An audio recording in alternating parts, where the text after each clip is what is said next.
ముఖ్యమంత్రి గారు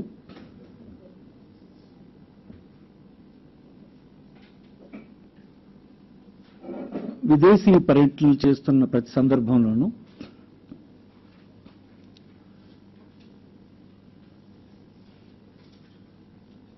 వేలాది లక్షలాది కోట్ల రూపాయల పెట్టుబడులు తీసుకురావడానికి, పరిశ్రమలు స్థాపించడానికి సింగపూర్ గాని, జపాన్ గాని, చైనా గాని, లేదు ఇతర దేశాలు గాని వెళుతున్నాననేటువంటి మాట రాష్ట్ర ప్రజలకు చెప్తూ ఉన్నారు. పరిశ్రమలు ఈ ఆంధ్రప్రదేశ్లో స్థాపించడానికి చేస్తున్నటువంటి ప్రయత్నానికి ఏ ఒక్కరూ వ్యతిరేకం కాదు. అలాగే వైఎస్ఆర్ కాంగ్రెస్ పార్టీ కూడా దాన్ని హర్షిస్తుంది. చంద్రబాబు గారు వారి ప్రభుత్వం పైన ఒక సహజంగానే కొన్ని ప్రశ్నలు అడగాల్సినటువంటి అవసరం ఉంది. వారు గతంలో ముఖ్యమంత్రిగా 10 సంవత్సరాల కాలం సుమారుగా చేశారు. అప్పుడు కూడా ఇదే మాదిరిగా ప్రతి సంవత్సరం దావోస్లో జరుగుతున్న ప్రపంచ పారిశ్రామికవేత్తల సమావేశానికి హాజరవుతూ ఉండడం, ప్రతి సంవత్సరం పెట్టుబడులు ఆకర్షించడానికి అవసరమైన ఒక సమిట్ని ఆంధ్రప్రదేశ్లో నిర్వహిస్తూ ఉండడం, జాతీయ అంతర్జాతీయ పత్రికల్లో ఇతను ఒక బిజినెస్ లీడర్గా గొప్ప పరిశ్రమలను ప్రోత్సహించే వ్యక్తిగా అవార్డులు వస్తూ ఉండడం జరుగుతూ ఉండేది. ఒక్కొక్క సమిట్లో 50,000 కోట్లు, 1,00,000 కోట్లు, 2 లక్షల కోట్ల రూపాయలు ఎంఓయూలు సంతకాలు జరిగినట్టుగా నాడు బయట వార్తలు వస్తూ ఉండేవి. 2004లో అధికారం కోల్పోయిన తర్వాత ఆనాడు ప్రభుత్వం ఇచ్చినటువంటి లెక్కల్ని, పారిశ్రామిక ప్రగతిని ఒకసారి చూసినప్పుడు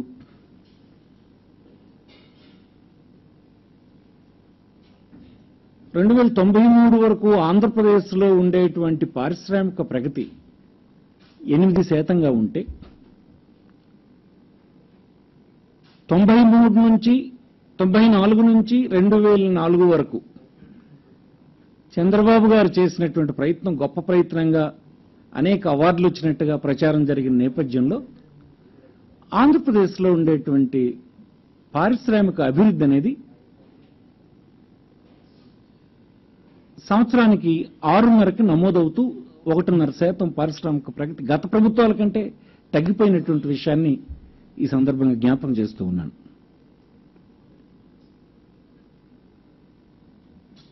ఆనాడు ఇన్ని మాటలు చెప్పినప్పుడు, ఇన్ని లక్షల కోట్ల గురించి ప్రతి సమిట్లో సంతకాలు అయినాయని చెప్తున్నప్పుడు 10 సంవత్సరాల తర్వాత చూసినప్పుడు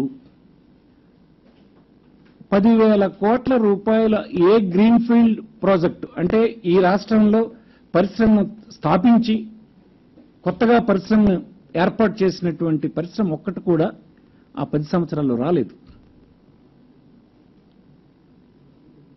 ఈ వివరాలు తెలియనటువంటి వారు ఈ ప్రయత్నం వల్ల ఆంధ్రప్రదేశ్ గొప్పగా అభివృద్ధి చెందిపోయిందేమో అనేటువంటి అనుమానం, అభిప్రాయాన్ని కలిగించగలుస్తున్నారు. అది రాజకీయాల్లో మనుగడకు అతనికి అది ఉపయోగపడొచ్చేమో కానీ పౌరులకి, ఈ రాష్ట్రానికి అదేమీ ఉపయోగపడలేదని ఈ సందర్భంగా మనవి చేస్తున్నాం.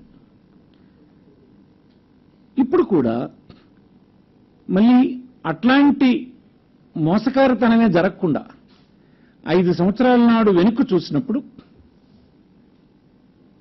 ఇన్ని సమస్యలతో కొట్టుమాట్లాడుతున్నటువంటి రాష్ట్రానికి సమస్యలన్నీ పక్కన పెట్టి కేవలం దీంతో కాలక్షేపం చేసేము అనేటువంటి మోసపోయినామనేటువంటి ఆవేదన కలగకుండా ప్రధానమైన ప్రతిపక్షంగా కొన్ని విషయాల్ని ప్రభుత్వాన్ని, ముఖ్యమంత్రి గారిని మేము అడుగుతూ ఉన్నాం. మొదటిది,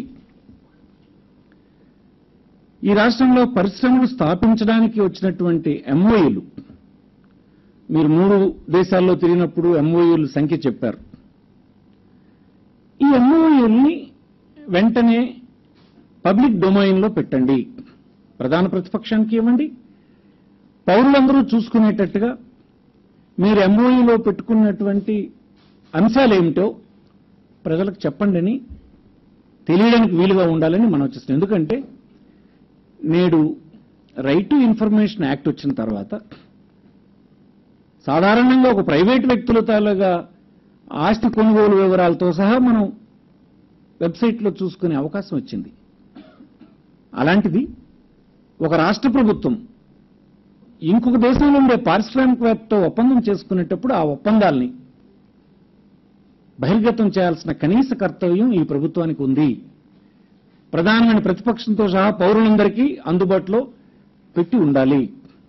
ఇది పెట్టకపోవడం అనేది నేరమని, వెంటనే ఇది పెట్టాలని వైఎస్ఆర్ కాంగ్రెస్ పార్టీ డిమాండ్ చేస్తుంది. ఎందుకు ఇది మేము అడుగుతున్నానంటే, ఇటీవల హీరో హోండాతో ఒక ఒప్పందం కుదిరినట్టుగా ఆ ఒప్పందంలో ఉండేటువంటి సారాంశం మీరు తీస్తే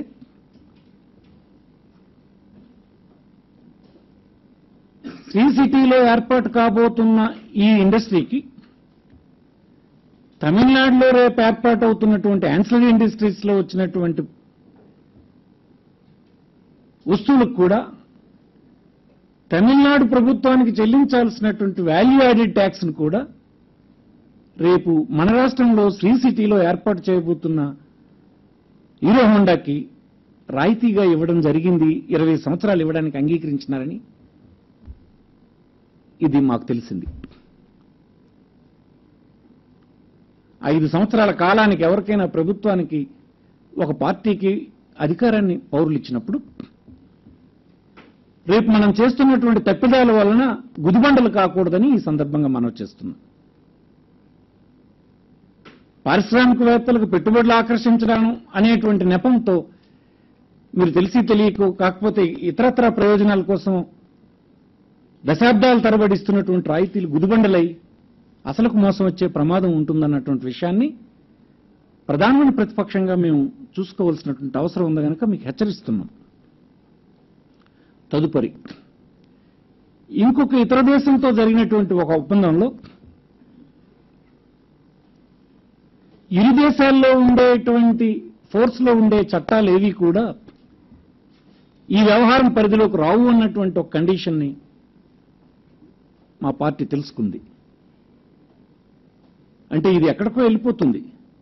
ఈ దేశంలో జరుగుతున్నటువంటి ఒక యాక్టివిటీని ఈ దేశంలో ఉండే చట్టాల పరిధిలోకి రాకుండా అంగీకరించడం అనేది రేపటి కోర్టులో సవాల్ చేయబడుతుంది, అది వేరే విషయం.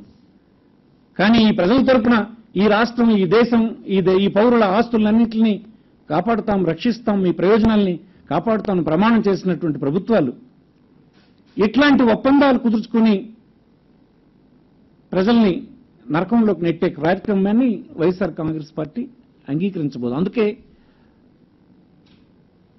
మా రాజకీయ పార్టీతో సహా పౌరులందరికీ అర్థం చేసుకునేడానికి వీలుగా పబ్లిక్ డొమైన్లో ఈ ఒప్పందాల్లో ఉండేటువంటి విశేషాలన్నింటినీ పెట్టాలని మనం చేస్తున్నాం. ఒప్పందం జరిగిందంతా ఇండస్ట్రీ రాలేదు అన్నటువంటి విషయాన్ని గడిచిన 9 సంవత్సరాల కాలంలో మీ పరిపాలన రుజువైంది. అనేకసార్లు మేము ఇంతకుముందు అడిగినప్పుడు కూడా మీరు చెప్పలేకపోయినారు. ఒక్క ఇండస్ట్రీని మీరు చూపించండి అంటే చూపించలేకపోయినారు. ఒక గ్రీన్ఫీల్డ్ ప్రాజెక్ట్ని 10,000 కోట్లతో పెట్టుబడి పెట్టి మీ ప్రోత్సాహం వల్ల వచ్చిందని చెప్పాలంటే చెప్పలేకపోయినారు. అందుకోసం మేము ఇప్పుడు ముందు జాగ్రత్తగా మీకు అడుగుతూ ఉన్నాం, ఈ ఎంఓయూలన్నింటినీ మీరు బహిరంగపరచండి. తదుపరి వార్తలు చూస్తే సిమెంట్ రంగంలో జపాన్ నుంచి ఇన్వైట్ చేసాం, చైనా నుంచి ఇన్వైట్ చేసినాం. అసలు మనకు స్పష్టమైన క్లారిటీ ఉందా? ఎలాంటి పరిశ్రమలు ప్రోత్సహించడానికి పెట్టుబడులను మనం ఆకర్షించాలి, ఎలాంటి పారిశ్రామికవేత్తల్ని దేశంలో ఉన్నటువంటి వారిని ప్రోత్సహించాలి అనే దాని మీద ఎక్కడ క్లారిటీ ఉన్నట్టుగా లేదు. దేశంలో ఆంధ్రప్రదేశ్ సిమెంటు పరిశ్రమలో చాలా ఉన్నతిని సాధించింది. విదేశాల నుంచి పెట్టుబడులు తెచ్చామనేటువంటి ఒక కాంక్ష కోసం, ఒక పేరు ప్రతిష్టల కోసం అడ్డగోలుగా రాయితీలు ఇచ్చి మన పారిశ్రామికవేత్తల్ని ఈ దేశ ప్రయోజనాల కోసం పనిచేస్తున్నటువంటి వారిని పక్కన పెట్టి ఇతరులకి ఇచ్చామని చెప్పడం సమంజసం కాదని వైఎస్ఆర్ పార్టీ భావిస్తూ ఉంది. అలాగనే సోలార్ ఎనర్జీలో బ్రహ్మాండంగా ఈ దేశంలో, ఈ రాష్ట్రంలో ఉండే పారిశ్రామికవేత్తలు దేశమంతా విస్తరించి ఉన్నారు. ఎనర్జీ సెక్టర్లో బ్రహ్మాండంగా ఈ ప్రాంతం నుంచి అన్ని రాష్ట్రాల్లోనూ థర్మల్ పవర్లోను, హైడల్ పవర్లోను, అలాగే అవకాశం ఇస్తే సోలార్ పవర్లోను కూడా ముందంజ వేయగలిసినటువంటి పారిశ్రామికవేత్తలు ఉన్నారు. మన పారిశ్రామికవేత్తలను విడిచిపెట్టి అడ్డగోలుగా రాయితీలను ఇచ్చి ఇతర పారిశ్రామికవేత్తలను ప్రోత్సహిస్తామని చెప్పడం కూడా అది వైఎస్ఆర్ పార్టీకి అంగీకారయోగ్యం కాదని మనం చేస్తున్నాం. ఇట్లాగా మీరు లేనిపోని ప్రతిష్టకు పోయి గుదిబండల లాంటి ఒప్పందాలను చేసుకొని వస్తే అది శాపమై కూర్చుంటుంది ప్రజలకని ఈ సందర్భంగా మనం చేస్తున్నాం. అందుకోసం వెంటనే ఏ పరిశ్రమలు, ఏ దేశాల్లో ఉండే పారిశ్రామికవేత్తలతో ఎలాంటి రాయితీలు ఇవ్వడానికి మీరు అంగీకరించి ఒప్పందం చేసుకున్నారో ఇమీడియట్ గా వైఎస్ఆర్ కాంగ్రెస్ పార్టీకి పంపించండి, పబ్లిక్ డొమైన్లో కూడా పెట్టండి. మీరు అనేక సందర్భాల్లో చెప్తారు, అనేకమైనటువంటి ఎలక్ట్రానిక్ రిఫార్మ్స్ కి మేమే ముందున్నామన్నటువంటి మాట చెప్తారు. మరి దీన్ని ఎందుకు దాచిపెడుతున్నారు? ఎందుకు దాచిపెట్టారు? ఇవన్నిటి గురించి ప్రజల నుంచి, ప్రతిపక్షాల నుంచి, రాజకీయ పార్టీల నుంచి వచ్చినటువంటి, ప్రజా సంఘాల నుంచి వచ్చినటువంటి దానికి జవాబు చెప్పాల్సిన అవసరం ఉంటుంది. ఇదేమీ ఒక రాష్ట్ర కాదు. మీరు 5 సంవత్సరాలకి ఎన్నుకోబడినటువంటి ప్రభుత్వం ఇది. ఈ సంవత్సర కాలం అయిపోయింది, ఇంకో 4 సంవత్సరాలు మాత్రమే ఉంది. అలాంటిది 25 సంవత్సరాలు జీవితకాలం రకరకాల రాయితీలు ఇచ్చి గుదిబండలుగా ప్రజలకు చేయడం అనేది మంచిది కాదు. మీరు లేనిపోని ప్రతిష్టలకు పోయి లేనిపోని అగ్రిమెంట్లు సంతకాలు చేయడానికి కూడా మేము అంగీకరించం. వెంటనే మీరు ఎంఓఏలన్నింటినీ బయటపెట్టండి.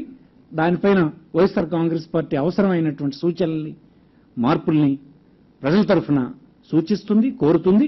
దానికి పాజిటివ్గా ప్రభుత్వం స్పందించాలని కోరుతున్నా. సేమ్ టైం దేశంలో ఉండే పారిశ్రామికవేత్తలు ఇలాంటి పెట్టుబడులు పెట్టడానికి ముందుకు వస్తున్నప్పుడు ఇతర దేశాల్లో పరుగులు తీసి ఊరకనే గొప్పలకు పోయిన దానికంటే మన పారిశ్రామికవేత్తల్ని ప్రోత్సహించడం, అదే రాయితీల్ని ఇవ్వడం ద్వారా మరింత మేలుగా ఉంటుందని మాకు అభిప్రాయం ఉంది. మీరన్నీ దాచిపెట్టడం వలన మరిన్ని అపోహలకు ఛాన్స్ వస్తుంది.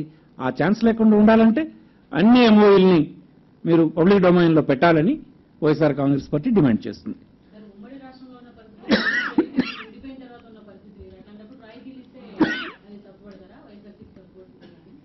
అవును, రాయితీలకి ఏ ప్రభుత్వం తప్పట్టదు. రాయితీలు ఇచ్చేయడం అనేది దేశంలో పెట్టుబడులను ఆకర్షించడానికి ఒక సాంప్రదాయంగా కొనసాగుతుంది.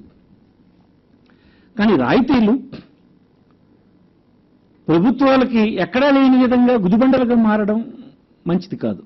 ఉదాహరణకి హీరో హోండా శ్రీ సిటీ అనేది మన బోర్డర్స్లో, తమిళనాడుకి బోర్డర్స్లో, ఆంధ్రప్రదేశ్లో వచ్చినటువంటి ఇండస్ట్రీ. ఒక ఒప్పందం కుదిరింది. ఆ ఇండస్ట్రీకి అవసరమైన యాన్సిలరీస్ పక్క రాష్ట్రంలో వస్తే అక్కడ తయారైనటువంటి ఉత్పత్తుల మీద కూడా వ్యాట్ ట్యాక్స్ ని ఈ ప్రభుత్వం 20 సంవత్సరాలు భరిస్తామన్నది బాధ్యతారాహిత్యం కదా, అది బాధ్యత లేనితనం కదా. 5 సంవత్సరాలకు ఎన్నుకొని పరిపాలించమని అవకాశం ఇస్తే 20 సంవత్సరాలు పెనాల్టీ ప్రజలకు వేసి వెళ్ళిపోవడం కరెక్ట్ కాదు కదా.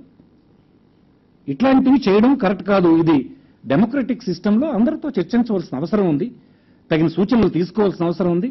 చేసినటువంటి పనులకి ఆమోదయోగ్యమైనటువంటి అభిప్రాయం వచ్చేంత వరకు ఆగవలసినటువంటి అవసరం ఉంది. అది వైఎస్ఆర్ కాంగ్రెస్ పార్టీ కోరుతుంది.